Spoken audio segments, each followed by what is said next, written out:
This is a genetics question about hitchhiker's thumb.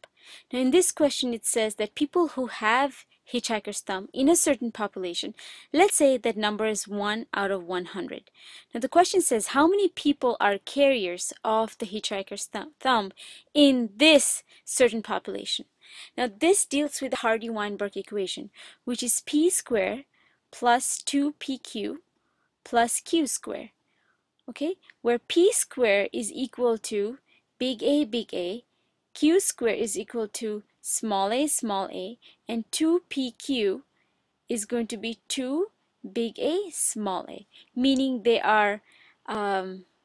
don't have the disease. And this is obviously dealing with an autosomal recessive disease. Any disease with autosomal recessive situation is going to work like this, where P is they're not carriers, they don't have the disease. Q is that they are genetically they genetically have the disease, and 2pq means that they are going to be carriers. Okay, so in this question it says how many people are carriers. So pretty much we have to find 2pq. Now we already know that in this population, people who have the hitchhiker's thumb is 1 out of 100. So we can say that people who have it, that means q squared is equal to 1 out of 100, right? So q is equal to 1 out of 100, which is 0.01 squared, right? So therefore q is equals to 0.1 if you equate that. So you have your q. Now we also know that p plus q is equal to 1.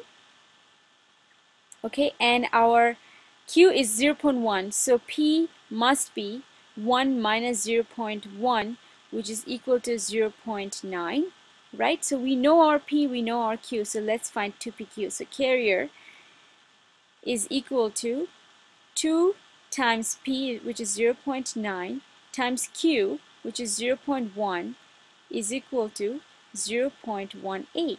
So how many people are carriers of hitchhiker's thumb in this particular population?